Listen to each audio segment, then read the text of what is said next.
बिस्मिल्लाहिर्रहमानिर्रहीम। आज हम इस वीडियो में चार्ज और करंट को किस तरह से ग्राफिकली रिप्रेजेंट किया जाता है वो पढ़ेंगे। इससे पहले आपको पता है कि इलेक्ट्रिक करंट किसको कहते हैं। जब किसी तार में से चार्ज फ्लो करे तो उसको फ्लो ऑफ चार्ज को करंट कहा जाता है और इसको अंग्रेज़ी में कहा गया है it is the time rate of change of charge, यानी चार्ज, ये जो चार्ज है डी क्यू, ये पर सेकेंड या पर टाइम इसमें क्या तब्दीली आ रही है। तो एक क्रॉस सेक्शनल एरिया अगर ले लेते हैं, फ़र्ज़ कर लेंगे इस एरिया को लेते हैं, तो इसमें से एक सेकेंड में जो चार्ज की फ्लो है, क्वांटिटी ऑफ चार्ज फ्लोइंग, उसको हम करंट कहेंगे और इसको फॉर्मूले में I D Q by D T लिखा जाता है। यहीं से अगर आप इसको इस साइड पे ले जाएं तो डी क्यू जो है वो आई डी टी के बराबर हो जाएगा। तो d q is equal to i d t को फिर जब आप इंटीग्रेट कर लेंगे तो ये क्यू आ जाएगा, q is equal to i d t from these two limits t zero से लेके टी तक। तो ये भी एक फार्मूला है चार्ज मालूम करने के लिए। अब इससे पहले कि हम ग्राफ पे जाएं, हम ये बुनियादी दो चीज़ें हैं, दो एक्सिस आपको पता होगा कि जो हॉरिजेंटल एक्सिस जो है इसको कहा जाता है एक्स एक्सिस और जो वर्टिकल एक्सिस है इसको कहा जाता है वाई एक्सिस। हमारे इस केस में एक्स एक्सिस पे हम टाइम को लिखते हैं, टाइम से डिनोट करते हैं, और वाई एक्सिस जो है वो या तो करंट के लिए है या चार्ज के लिए है, जो आप इनमें से जिसको भी इस्तेमाल कर रहे हैं उसके लिए वाई एक्सिस हम जाहिर करेंगे वाई एक्सिस से। अब सवाल ये है कि अगर इस तरह का है, सवाल गिवन है कि इफ़ चार्ज और current is given in the form of a graph, तो जैसे ये दिया गया है कि अच्छा जी ये करंट है या ये चार्ज है, तो इसे आप करंट मालूम करें। इसी तरह ये भी ये एक हो सकता है फॉर्म, या इस तरह का ग्राफ दिया हुआ है। तो हम इसमें इस वीडियो में यही सीखेंगे कि इस तरह के ग्राफ को किस तरह से सॉल्व करते हैं। तो सबसे पहले तो हमें ये देखना होगा कि ये जो ग्राफ है इसको इसकी इंटरप्रिटेशन क्या है, इसको हम इसकी इक्वेशन की फॉर्म में कैसे लिखेंगे इन तमाम ग्राफ्स को। तो सबसे पहले हम वो सीखेंगे कि ग्राफ को इक्वेशन के फॉर्म में कैसे लिखेंगे। अब अगर हम यहाँ देख रहे हैं तो ये लाइन इक्वेशन है, ये एक लाइन है, इसी तरह ये भी एक लाइन है, ये लाइन है, ये भी एक लाइन है, इस तरह ये लाइन है, ये लाइन है, ये लाइन। तो बेसिकली हमें लाइन इक्वेशन लिखना जो है वो आना चाहिए। और आपने एफएससी में पढ़ा होगा कि लाइन इक्वेशन जो है वो हम उसको लिखते हैं y is equal to m x plus c, जहाँ पे m जो है वो स्लोप होता है और c जो है इसको हम कहते हैं y इंटरसेप्ट। अब y इंटरसेप्ट क्या है और स्लोप क्या है, जैसे अब इस ग्राफ में अगर देखें तो ये इसकी स्लोप है, इसकी कोई स्लोप नहीं है, ये हॉरिजेंटल है। इसी तरह ये हॉरिजेंटल है, कोई स्लोप नहीं है, लेकिन यहाँ पे स्लोप है। और इसी तरह ये तीनों भी स्लोप के फॉर्म में। तो ये तो हो गया स्लोप m। अब y इंटरसेप्ट किसको कहते हैं कि अगर किसी ग्राफ को, जैसे ये ग्राफ y एक्सिस को किस पॉइंट पे टच कर रहा है उसको हम इंटरसेप्ट पॉइंट कहेंगे। तो यहाँ पे y इंटरसेप्ट 80 है। सिमिलरली इस ग्राफ को अगर हम एक्सटेंड करते जाएं तो ये ऊपर जाके कहीं पे y एक्सिस को टच करेगा, तो वो उसके लिए y इंटरसेप्ट होगा। सिमिलरली इसके y इंटरसेप्ट 0 पॉइंट पे है, इस ग्राफ के y इंटरसेप्ट जो है वो समवेयर हियर माइनस साइड पे आ जाएगा। तो ये इसको y इंटरसेप्ट कहते हैं।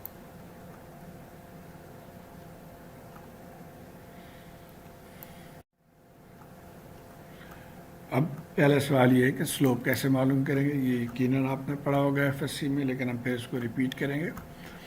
तो अब ये एक ग्राफ है, हम इसके पहले स्लोप मालूम करना चाहेंगे। तो take the starting point of the graph as x1 y1। तो इस स्टार्टिंग पॉइंट को हम कहेंगे कि ये x1 इस x एक्सिस और y1 y एक्सिस।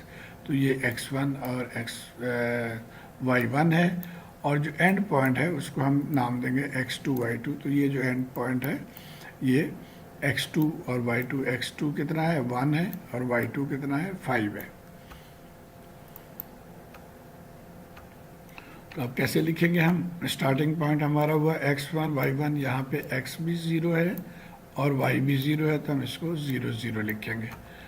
जबकि एंड पॉइंट जो है x2 y2, x यहाँ पे 1 है तो हम 1 लिखेंगे और y 5 है तो 1,5 लिखेंगे। तो ये तरीका है इसको लिखने का। अब स्लोप की कोई फार्मूला आपको याद होगा कि m जो slope is y2 minus y1 divided by x2 minus x1। अब यहाँ पे आप वैल्यूज पुट करें तो y2 जो है वो 5 है तो 5 माइनस y1 0 है तो 5 माइनस 0 हो गया, और x2 माइनस x2 1 है तो 1 माइनस x1 0 है तो 0, तो 5 माइनस 0 1 माइनस 0, तो इसका मतलब हो गया 5/1 या 5, तो ये इसका स्लोप हो गया। इसी तरह इस इक्वेशन को अगर देखें, इस लाइन को अगर देखें तो यहाँ पे x कितना है 6 है तो हम 6 लेंगे, y की वैल्यू क्या है 60 है तो ये 60। अब ये हमारा स्टार्टिंग पॉइंट है और ये फाइनल पॉइंट है, इसलिए हम स्टार्टिंग पॉइंट को x1 y1 कहेंगे। तो x1 y1 जो है वो 6 और 60 हो गया, और x2 कितना है 10 है और y 0 है, चूँकि यहाँ पे एंड पे आ गया तो y 0 हो गया। सो 10,0 ये हमारा x2 y2 हो गया।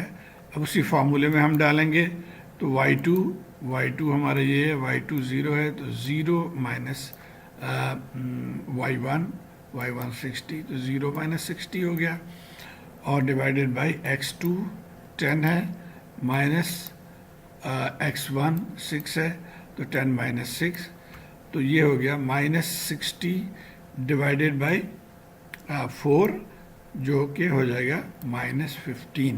तो माइनस 15 जो है ये इसका स्लोप है, और स्लोप चूँकि नीचे आ रहा है, नीचे आने वाले स्लोप या डाउनवर्ड स्लोप जो है वो नेगेटिव साइन में आ जाते हैं, और अप जाने वाले स्लोप जो है वो पॉजिटिव साइन में आ जाते हैं। और थर्ड ये केस है।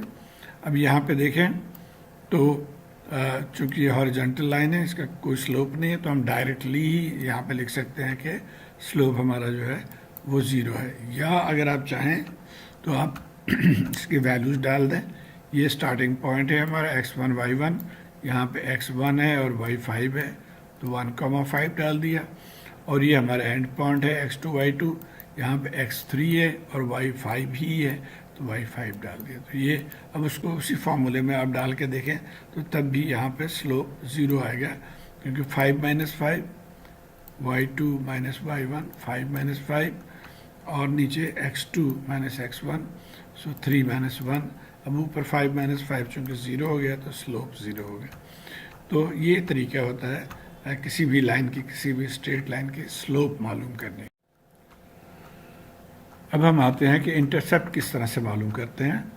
y इंटरसेप्ट, तो y intercept is the point on y axis where the graph if extended will touch the y axis. तो जैसे हमने इस एग्जांपल में देख लें कि ये हमारा ग्राफ है, तो इसको ये y एक्सिस पे जिस पॉइंट पे टच करेगा वही इसका y इंटरसेप्ट होगा। अब यहाँ इस केस में ये ग्राफ जो है it is touching at 0 point, तो y इंटरसेप्ट जो है वो 0 होगा। यहाँ पे y 0 है इस पॉइंट पे। तो इसका भी निकालने का तरीका है। अब इसका तरीका क्या है कि हमने पहले इसको निकाल लिया था कि इसका स्लोप जो है वो 5 है। अब हम आ जाते हैं लाइन इक्वेशन में। तो line equation y is equal to mx plus c, m हो गया 5 तो 5x प्लस सी, ये हमारा इक्वेशन नंबर 1 आ गया। अब इसमें हम x और y की वैल्यूज़ अगर पुट करें तो पहले केस में अगर हम यहाँ पे हैं तो यहाँ पे x भी 0 है y भी 0 है, तो इसमें ये 0 डाल दिया, इसको भी 0 डाल दिया, तो c इज़ इक्वल टू 0। तो जो हमने ज़बानी यहाँ से मालूम किया था कि ये चूँकि टच कर रही है 0 पॉइंट पे y 0 पे, तो इसका स्लोप y इंटरसेप्ट 0 है, वही चीज़ हमने मैथमेटिकली निकाल ली है। इसी तरह अगर आप इनिशियल पॉइंट के बजाय फाइनल पॉइंट को भी पुट करना चाहें इस इक्वेशन में, तो आप 1 और 5 को डाल दें तो तब भी वही रिजल्ट आएगा। पहले पॉइंट पे y जो है ये 5 हो गया, तो y 5, और ये स्लोप है और x 1 है, तो ये अब c is equal to 5 minus 5, ये 0 आ जाएगा। तो दोनों में से कोई एक पॉइंट की वैल्यूज अगर आप डाल लें तो उससे आप y इंटरसेप्ट निकाल सकते हैं। इसी तरह आप यहाँ पे आसानी से आप नहीं मालूम कर सकते कि जी इस लाइन की y इंटरसेप्ट कहाँ पे है, तो इसके लिए तो हमें डेफिनेटली फॉर्मूले में जाना पड़ेगा। ये देखिए, अगर तो आप ये ग्राफिकली इसको आप एक्सटेंड करके ले जाते हैं तो ये कहीं ऊपर जाके मेरे ख्याल में 120 या 150 के लगभग कहीं पे होगा। So we are not sure. तो हम मैथमेटिकली देखते हैं। अब हमारे दो पॉइंट्स ये और ये हैं, और स्लोप हमने निकाल लिया था, ये वही है जो पिछले उसमें कि इसका स्लोप जो है वो -15 है। अब हम आ जाते हैं line equation y is equal to m x plus c. अब m के वैल्यू डालें तो अब हमारा इक्वेशन बन गया y is equal to -15x plus c. अब इनमें अब इस इक्वेशन में या तो ये वैल्यू डाल दें या ये वैल्यू डाल दें, कोई एक वैल्यू डालें तो आप को c की वैल्यू मिल जाएगी। तो अब यहाँ पे हम x2 y2 की वैल्यू डाल रहे हैं जो कि 10 और 0 है, तो y0 आ गया -15 इंटू x 10 है प्लस c। तो यहाँ से आप ये 150 हो गया, -150 जब इस साइड पे जाएगा तो +150, तो c इज इक्वल टू +150। तो अब आपको कोई डाउट नहीं, जबकि यहाँ पे यू आर नॉट श्योर कि ये 150 है या कितना है। बहरहाल जब आप मैथमेटिकली इसको निकाल लेंगे तो यू आर श्योर कि इसकी वैल्यू क्या है या y इंटरसेप्ट की वैल्यू क्या है। अब ये जो थर्ड एग्जांपल, अब यहाँ तो अपैरेंटली नज़र आ रहा है कि इसको अगर आप एक्सटेंड कर देंगे तो ये 5 पे चला जाएगा, तो y इंटरसेप्ट 5 है, लेकिन इसको भी हम मैथमेटिकली निकाल सकते हैं। स्लोप हमने पहले मालूम कर लिया था, अगर नहीं तो आप दोबारा मालूम कर लें स्लोप वाले फार्मूले में ये वैल्यूज़ डाल के y1 और y2 के और x1 x2 और x1 के, तो हमने स्लोप यहाँ से हमें मिल गया 0। अब y is equal to m x plus c में ये वैल्यू डालें, स्लोप 0 हो गया, तो y is equal to c आ गया। अब इस इक्वेशन में आप x1 और y1 के वैल्यू डाल दें या x2 y2 के वैल्यू डाल दें, हम पहले इसके डाल रहे हैं, तो 1 और 5, तो y जो है वो 5 है, y 5 आ गया इज इक्वल टू ये 0 हो गया क्योंकि स्लोप 0 है, तो c इज इक्वल टू 5, यानी y इंटरसेप्ट 5 है। तो वो जो कि हम ज़बानी निकाल रहे थे वो आप मैथमेटिकली निकाल चुके हैं कि y इंटरसेप्ट जो है वो 5 है।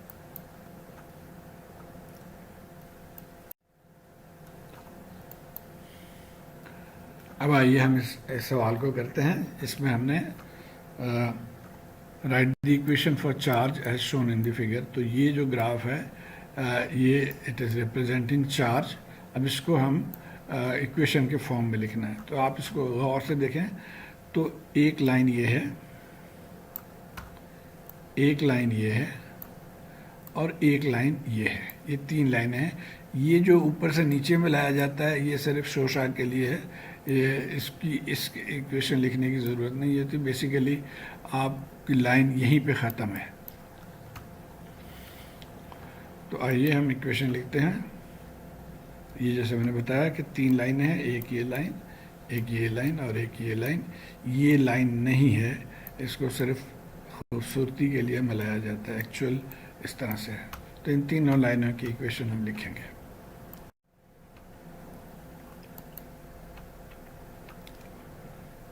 ये आ गया इक्वेशन फॉर स्लोप, और ये इसके डिफरेंट पॉइंट्स, ये 0 0 है, ये 250 है। तो हम इस लाइन की इक्वेशन लिखना चाह रहे हैं। तो अब 0 to 2 स्लोप कितना आ गया, इस इक्वेशन में अगर आप वैल्यूज़ डालें y2 -50 y1 0 है, सो -50 -0, और x2 माइनस x1, x2 कितना है 2 है, 2 माइनस 0, तो अब ये माइनस 25/2 हो गया, यानी सॉरी माइनस 50/2, तो ये हो गया माइनस 25। और y इंटरसेप्ट कितना है 0 है, ये विजुअली आप देख सकते हैं कि ये लाइन जो है इस y एक्सिस को 0 पॉइंट पे कट कर रही है लाइन, तो इसलिए इसको y इंटरसेप्ट को हम विजुअली लिख सकते हैं 0। तो अब हमारा इक्वेशन क्या बना, line equation y is equal to mx plus c. y जो है अब ये हमारा q एक्सिस है, तो y के बजाय हम q लिख लेंगे। So q t is equal to slope कितना है माइनस 25, x के बजाय अब हम t लिख लेंगे क्योंकि ये हमारा t एक्सिस है, तो माइनस 25t प्लस 0, क्योंकि स्लोप जो है y इंटरसेप्ट 0 था तो 0, और चूँकि ये चार्ज है तो इसकी यूनिट जो है वो कूलम्स है। So charge is equal to minus 25t या q is equal to minus 25t coulombs. ये इस पोर्शन का इक्वेशन हमने ढूंढ लिया। अब आ जाते हैं दूसरे पोर्शन पे।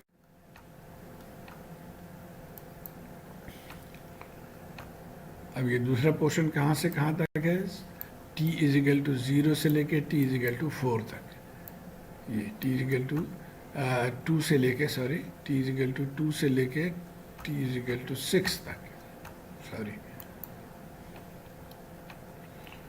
सो t इज इक्वल टू 2 से लेके t इज इक्वल टू 6 तक। स्लोप वही फार्मूला y2 माइनस y1। अब ये देखें कि हम ये हमारा x1 y1 पॉइंट है और ये x2 y2 पॉइंट है, तो y2 minus y1 is 50 minus minus 50, so 50 minus minus 50, और इसी तरह x2 माइनस x1, x2 6 है और x1 2 है, तो 6 माइनस 2, तो ये हो गया 100 ऊपर और नीचे हो गया 4, तो 100 डिवाइडेड बाय 4 जो है वो 25 के बराबर, तो ये स्लोप आ गया।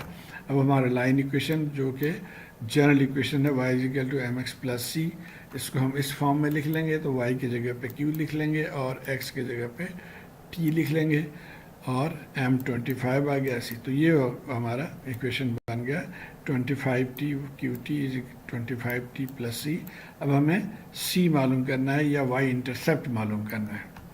अब y इंटरसेप्ट इस लाइन की अगर देखें तो ये इस पॉइंट पे है कहीं, सो माइनस में भी 100, लेकिन हमने इसको कैलकुलेट करना है बिल्कुल जिस तरह से हमने पहले किया था कि अब हमारा ये लाइन इक्वेशन बन गया, इसमें हम वैल्यूज़ पुट कर देंगे, या तो इसकी वैल्यू पुट करें या इसकी वैल्यू पुट करें, कोई एक वैल्यू पुट कर देंगे। तो हम यहाँ पे x2 की वैल्यू 6 और 50 पुट कर रहे हैं, तो q जो है वो 50 आ गया, यानी y 50, स्लोप 25, x जो है वो 6 इक्वल टू c, तो यहाँ से आप ये c is equal to minus 100 आ जाएगा। तो अब इसमें इस जगह पे c के वैल्यू पुट कर दें, तो ये हमारा फाइनल चार्ज इक्वेशन आ गया, यानी charge is equal to 25t minus 100 Coulomb's.